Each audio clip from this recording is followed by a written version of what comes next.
Listening Fanfiction presents So, Show Me Family by Inksaber, based off the movie series Star Wars. Narrated for you by Sierra Steinbrecher. It's Finn who does it first. Of course it is. Rey is eating in the mess hall in the Resistance's shiny new base when Finn walks in looking jumpy and nervous. He spots her immediately, and when he speed walks over to her, Rey sighs and puts down her fork, ready to listen to whatever he has to tell her this time. Finn sits down across from him. "Okay," he says without saying hello. "I think I may have made a mistake." Rey offers him some of her salad and tries to look encouraging. Finn shakes his head at the food. "So, you know how a lot of people have two names? Like a first one and a second one?" "A last name, yes," Rey says. She used to have one, she knows, but she was too young to remember it. She's just Rey now. Padawan Rey, which she really likes the sound of. It sounds like purpose, like a future. "Yeah, that," Finn says. "Well, apparently there are a lot of places that need a last name for certain species. When we were on Roxas Prime for that mission yesterday, I needed a surname to get into the doctor's office so I could take a look at the medical records, right?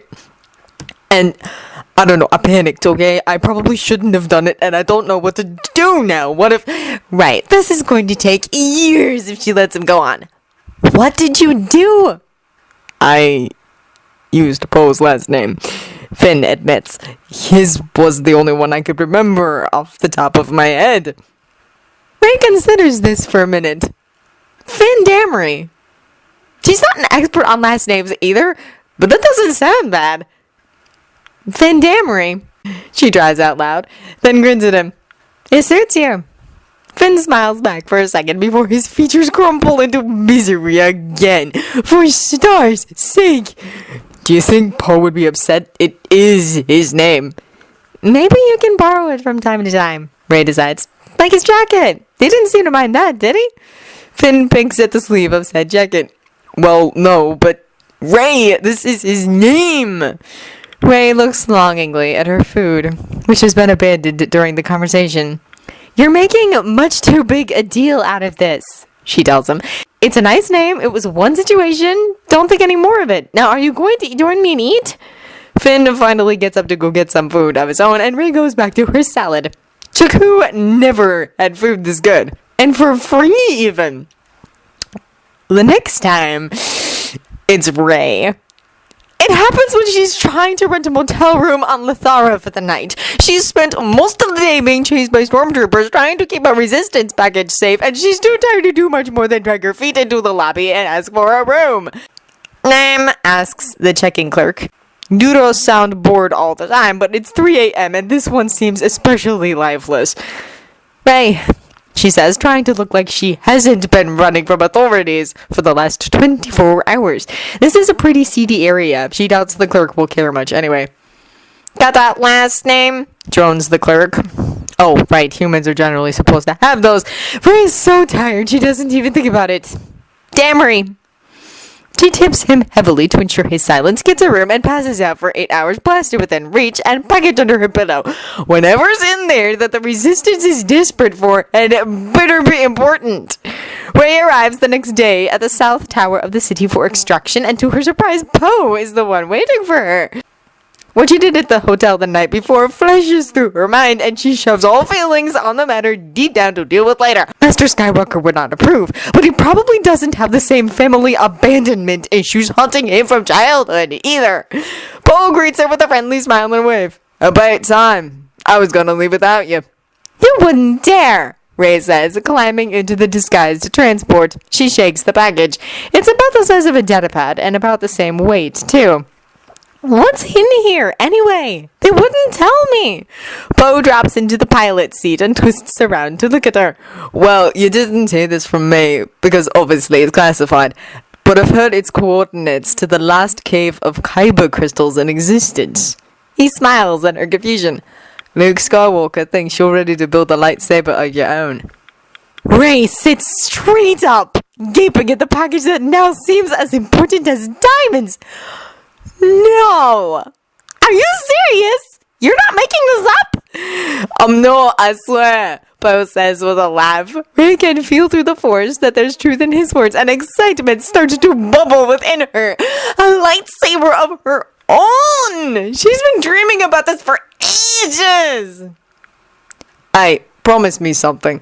There's a serious look on Poe's face, and Ray glances at him warily. What's that?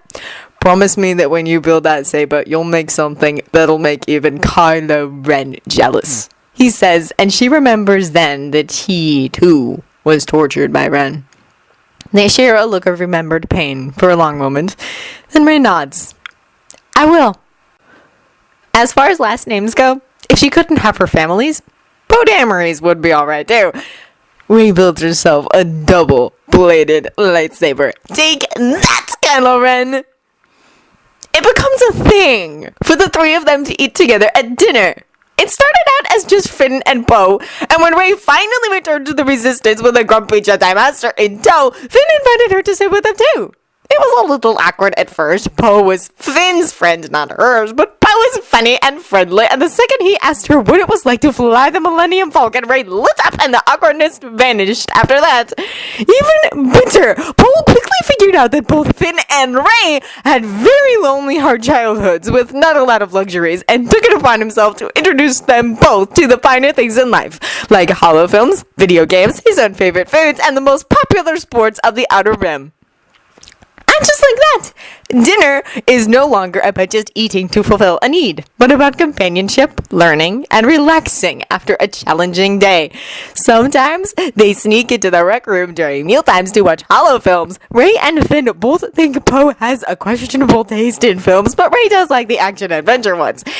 Or they skip dinner altogether to go outside and play sports. Often they just sit together in the mess hall while Poe tells them about the places he's been, where he'd like to go, and stories about his travels.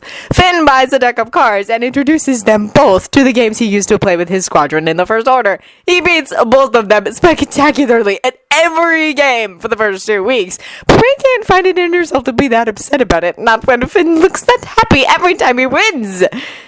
It feels a little like belonging. This friendship she has with them. It's new and exciting, and maybe she's still mourning the family that will never come back for her, but this is enough to start to fill the void in her heart. 3 weeks after the last name incident finds Ray in the rec room with Finn and Poe, watching a Mon Calamari action film from over 80 years ago that Poe has told him was one of his favorites. Naturally, that means it's going to be cheesy and horrible, and Ray is going to spend most of the next 2 hours criticizing the plot. However, dinner tonight is bantha stew and Nubian salad, so the evening isn't going to be a total write-off. To her surprise, this film is actually rather good. It has a simple plot: a smuggler trying to sneak a band of refugees to safety in a war-torn galaxy, complete with lots of space battles, which explains why Poe loves it so much. I don't get it, says Finn, about halfway through. This guy has been alone and pushing people away his entire life, but these 4 refugees come along and suddenly he's dropping everything to help them? I mean, don't you think that's unrealistic? Nobody would do that. Poe shrugs. I wouldn't say that. You experience enough with another person, you become kind of like family. Bonds forged through fire and all that. I wouldn't say like family, Ray speaks up for the first time. Family can be unreliable, unpredictable. They can turn on you. I don't think family isn't a very good term at all. Poe gives her a curious look. You know, family isn't always your own blood relatives. They could be people you chose, or even those who chose you. Aren't those just friends, though? Ray asks. There are so many social rules and tricks outside of Nima Outpost that she has yet to learn about. The fact that you can have more than one family is just one more. Well, yeah, but they're also more. They're the people you'd do anything for, who'd always have your back, who you could trust with anything. Poe smiles a bit. Sometimes bad things happen. People get dealt a bad hand when it comes to family, so they just make their own. He turns to Finn. See? Not that unrealistic. Besides, you should be paying less attention to the characters and more to the speeder chase that's coming up. Here, watch this part. Ray focuses back on the movie, but half her attention is still on Poe's words. The idea that she could get a second chance at family is one she never allowed herself to think about. She clung to the hope of her family returning for her for so many years that it became her single focus. There's a new hope rising in her now. Maybe one day she'll find herself a new family. It's a comforting thought, and with that, she tucks her cold feet under Finn's thigh, grinning at his shaggy heel, and settles in on the couch to watch the film. Somehow, the last name thing just keeps happening. It doesn't mean to use it again, but there's really only so far you can get in some establishments without a last name, and the Damery name is convenient. It happens twice more before she tells Finn, but not Poe, because what would she even say? And he has a small crisis about it. This isn't like the jacket, he insists. Why don't you use a simple common name, like two? Lots of people have that name. People that we don't know at all. Ray doesn't know why she doesn't. Only that she can't. Even while living on Jakku, she never faked a different name. Not because she couldn't, but because she never wanted one unless it was her family's. Now she can't have her family's name. So borrowing one of her best friend's names seems like the next best thing. That's all it is. Borrowing. She can't say that to Finn, though, so she just shrugs and says, "Alright, then you use that name." He doesn't. Of course he doesn't. And the next time they go on a mission, they end up both using the Damery name to get into an exclusive club. "So, Ray Damery, huh?"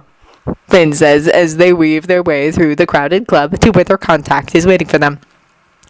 There's a heavy tone in his voice, as though he's resigned himself to this particular fate of forever borrowing Poe's last name.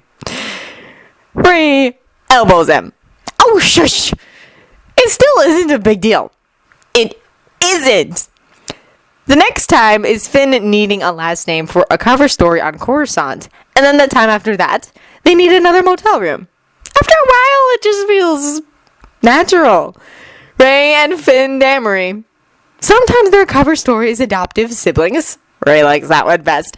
Sometimes it's newlyweds. She suspects Finn likes that one best. He really does have an obsession with holding her hand when it's necessary, and even when it's not.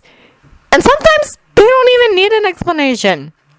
It's easy, and therefore, something was destined to go wrong. The Resistance often does relief missions to planets in need. They send a transport full of food to the planet, escorted by a few fighter pilots to make sure nothing happens to the weaponless transport, drop the food off, and leave again almost immediately. They were the missions even a 10-year-old could do. And so Poe is bored out of his mind.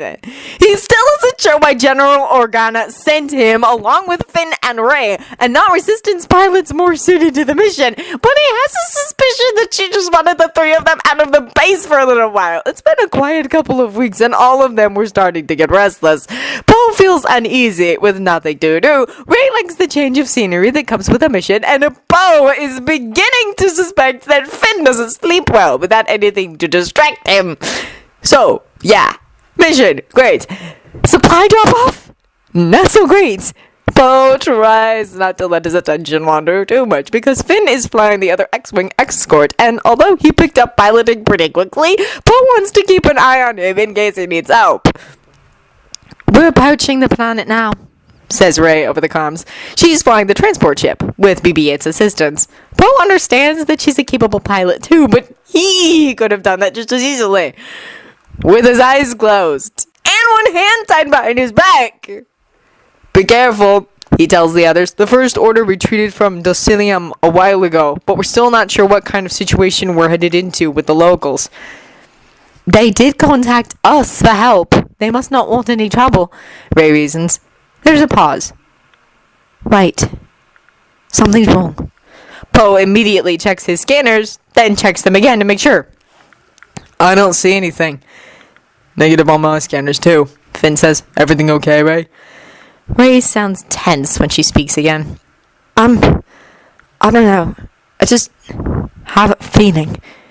Poe is all about pilot intuition, but this is probably the most boring mission of all time.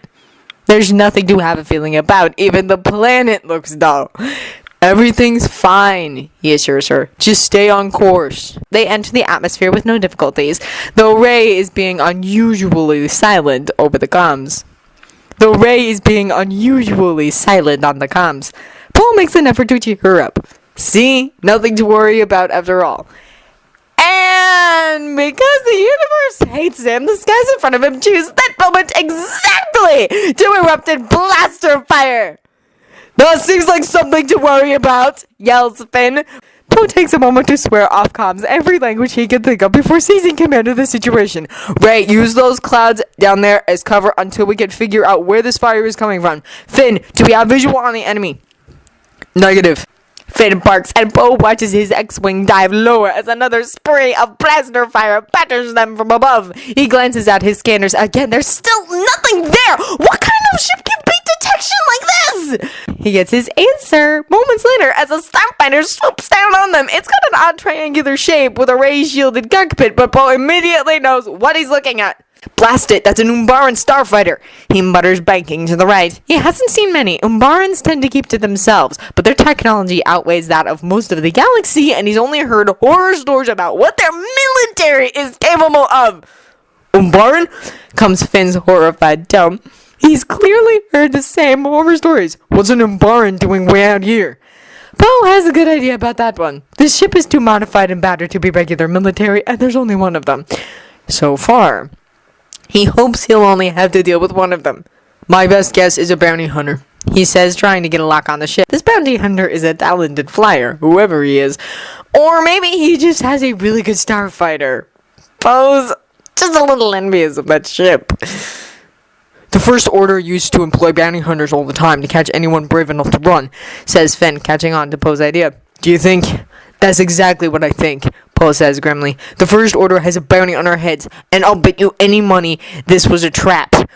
Ray, try to get back up into open space. I'm gonna draw his fire. Finn, cover me. Hands steady on the controls, Poe zigzags his fighter in front of the Umbaran, with Finn on his 6. This should have given Ray the perfect opportunity to start her escape, except that the Umbaran doesn't seem to want anything to do with Finn or Poe. Poe watches as laser fire streaks across Ray's ship and realizes that this bounty hunter isn't here for Finn or Poe, but for the one who sent this all coming before it even happened. My shields are down! Ray shouts over the comms, and Poe can almost see her fighting for control of the ship, which is already starting to smoke. Poe, we have got to get this guy's attention, Finn says urgently. Working on it, says Poe, banking around, but he can already tell it's too late. The Umbaran comes around for another assault, and with a round of cannon fire to the engines, the beaten-up transport finally gives up and begins its plummet towards the surface of Docilium. So much for that boring mission. Ray! Yells Finn. Ray! Come on, we've got to stop that bounty hunter from getting to her on the ground, Poe shouts, already putting his X-Wing into a steep dive. He can see that that's exactly what the Umbaran is trying to do, and he clenches his teeth, pushing his fighter faster.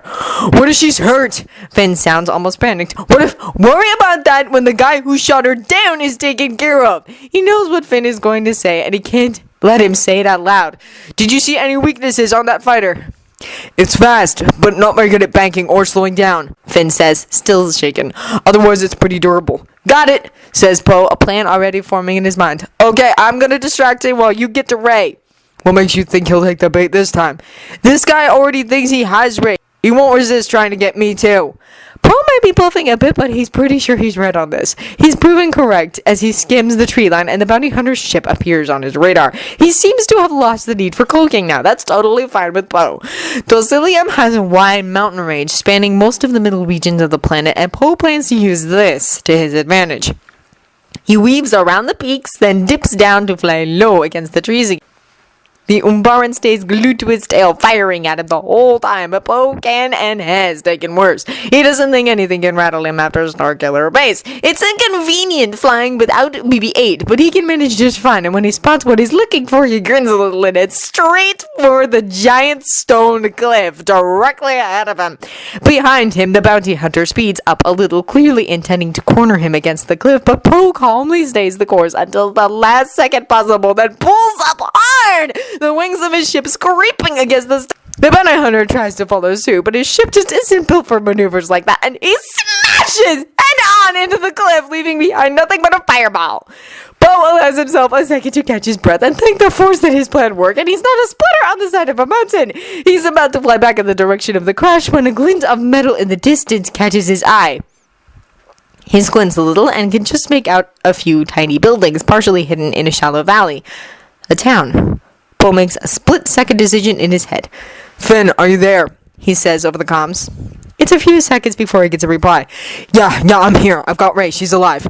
Po can hear the relief in Finn's tone and lets out a breath he didn't know he was holding. "Course she is. She's too stubborn to die," he says. "What about you? Are you okay?"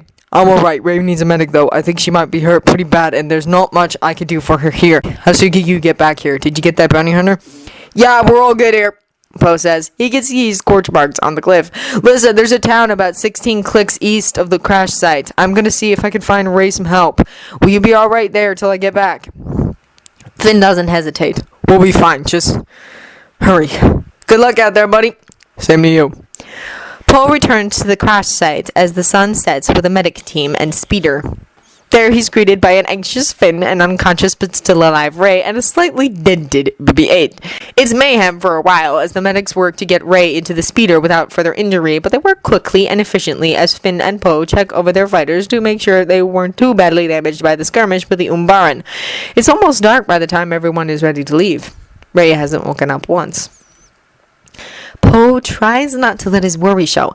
Ray will be fine. He's sure of it. The girl has a knack for making it through hard or impossible situations. She has to have a ridiculous amount of luck for her to have lived as long as she has. Or maybe the Force just likes her. The town, a tiny clump of structures called New Orsa, doesn't even have a hospital, but a med center that also performs surgical procedures. The head doctor, a sturdy Twi'lek wearing green scrubs, is waiting when they arrive and immediately takes over. Po can hear her barking commands as the doors close behind them and is reminded strangely of General Organa. Ray is in good hands here. He gets up. And then, after hours of on the go, there's really nothing to do but wait. Po and Finn slouch on hard chairs in the corner of the waiting room with BB-8 in low power mode beside them. Po runs a hand wearily through his hair. He needs about 10 hours of sleep and a drink, but he doesn't dare rest until he's sure Ray is going to be okay. "I contacted the Resistance while I was in town," he says to Finn. "They're going to send a ship to pick up Ray tomorrow." Po glances at the door. "They're also going to look into the bounty hunter thing. General Organa and Master Skywalker both sounded pretty upset." "Why just go after Ray?" Finn wonders. "Was it out of convenience because she was unarmed, or..." He lowers his tone. "Is it because she's a Jedi? Is Ren still holding a grudge from Starkiller Base?" "I almost wish I'd taken the bastard alive," Po says ruefully. "Would have been a lot easier to find out that way." Finn shakes his head. "Hey, you did everything you could. Ray's alive, that's all that matters." Po wishes it could be that easy. "There will probably be more. If there's a bounty on her, one death isn't going to stop the others from trying to collect." "No," Finn agrees, "but we will." Po gives him a half smile. It's the best he can manage. "Yeah, we will." It's almost midnight by the time Dr. Virana sends out a med droid with a report for them. "Miss Ray will be alright," it says. "She broke 3 ribs, which contributed to a simple pneumothorax, or a collapsed lung, but we treated that right away. She also suffered a number of deep wounds, likely due to debris from the crash, but thanks to your quick actions at the crash site, she did not lose a significant amount of blood." The droid gives an approving nod to Finn. "She does have a concussion and probable head trauma, but we expect her to make a full recovery. The patient should wake up soon." There's a pause as both Finn and Po try to take in this information. "Can we see her?" asks Finn anxiously. "My apologies, but only immediate family are allowed to be with the patient at this time," the med droid says politely. "You will have to wait until she is moved into a public ward." Po exchanges a glance with Finn and knows that they're both thinking the same thing. For Ray to wake up alone and in pain in an unfamiliar place would be unthinkable. It doesn't take a genius to figure out that she has abandonment issues, and this is not going to help matters at all. What are they going to do? "We are family," Finn blurts out. "Or do, adopted siblings not count?" "Good thinking," Po proves. The med droid, however, does not, and worse in confusion. "Ray, 19, human female from Jakku. No adopted family on record." Oh yeah, Poe forgot that the First Order probably did some digging into her past when she was arrested. Her public info is now in a database somewhere for any droid to access. It's time for some bluffing. It's too bad your information is outdated, he says. Ray was adopted ages ago. Check your records again. The med droid looks as confused as a droid can look. I do not. Last name, please. Poe doesn't even think about it. Damery. Beside him, Finn's head snaps up. Poe gives the droid a winning smile, while at the same time stepping on Finn's foot so he won't give the game away. Is there really no Ray Damery on record? You guys are getting sloppy. I'm going to have to speak with someone about this. The patient is awake, announces another med droid, coming into the waiting room. Ask her, Finn says quietly. I beg your pardon? The first med droid says. Ask her about her last name. That should be all the confirmation you need. Poe resists the urge to step on his foot again because honestly there is no faster way to blow this entire scheme. How is a semi-conscious Ray supposed to be in on their nefarious plan? What is Finn doing?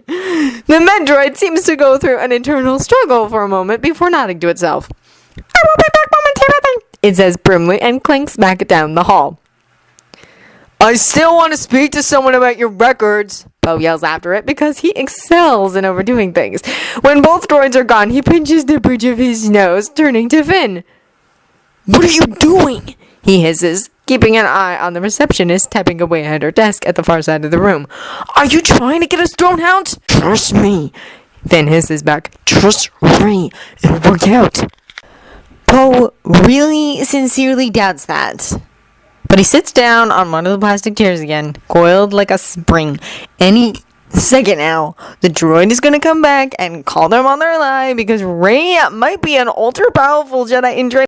But he doubts that she and Finn have learned how to telepathically communicate. This was a terrible idea.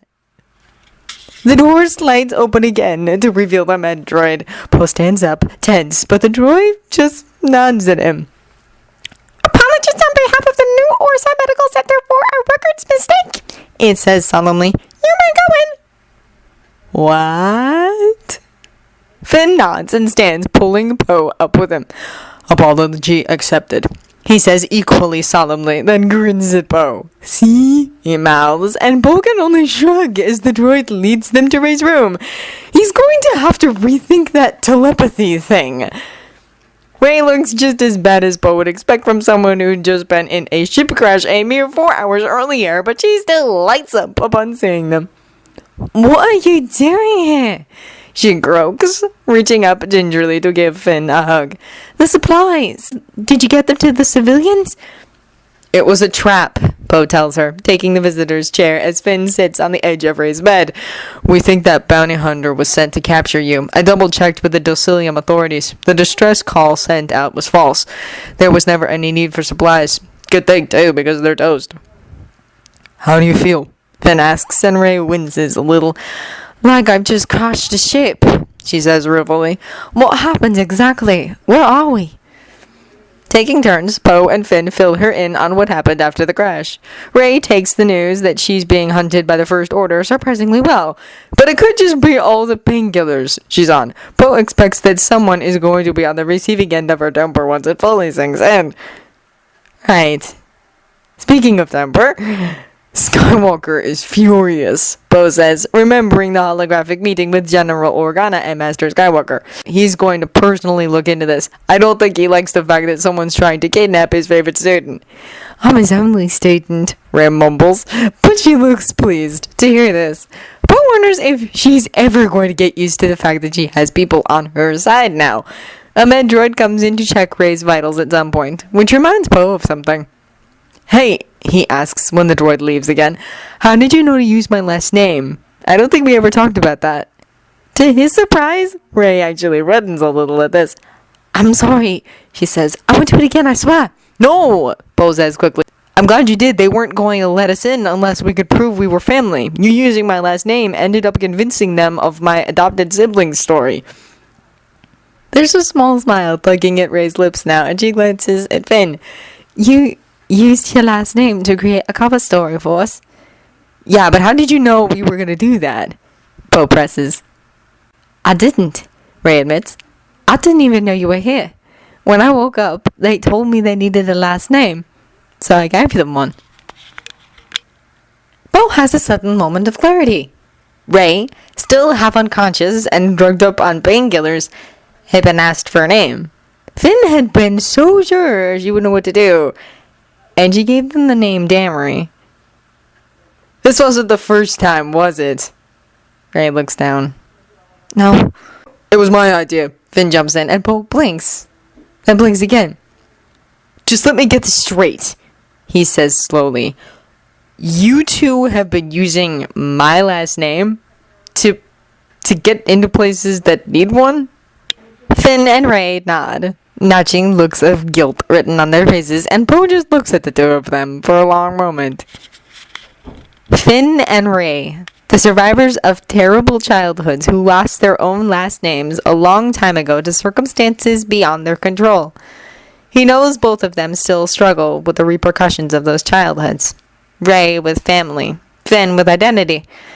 For them to feel comfortable using his surname, it's big for both of them. And they look so terrified.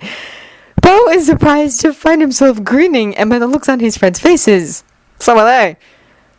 Don't do it again, he says, and they begin to nod immediately. He holds up a hand. Until I can request some fake ID docs. You guys are gonna get caught, and then I'm going to have to deal with it. He's never seen Ray so shocked in all the time he's known her. Right, she says, brow furrowed. You're okay with it? Bo shrugs in what he hopes is a nonchalant way. Well, I mean, it would have been nice if you told me from the start, but I get it. Having an identity is important. He hopes they understand he's talking about more than just ID docs. Ray Damery sounds a lot better than Ray No Name. It's then that Finn seems to realize there's not going to be dramatic consequences for their actions. I think Ray No Name sounds alright, actually, he says offhandedly, then grins and Ray glares at him. You can have that one then, Finn No Name. Oh no, Finn says with a laugh, then turns to Bo. Really though, thanks. Yeah, thank you, Ray says softly. You don't have to do this. Yeah, Bo thinks, I kinda do. Not out of obligation, but because these two are basically family to him, even if they don't see it yet. Don't mention it, he says instead. If it's alright with you, I'll ask the general about those ID docs when we're back on base. We'll figure something out. Finn and Ray nod. For a moment, all three of them sit there in content silence. Then Ray suddenly fixes Finn with a hurt stare. We are not going with the married couple story on the docks, she warns him, and Bo chokes on something. Well, hey, if he's going to share his last name with anyone, at least it's with the two who keep his life interesting. End of So Show Me Family. If you enjoyed this recording or the content, feel free to leave a comment below or a review at the original story from the link in the descriptions. Thank you for listening.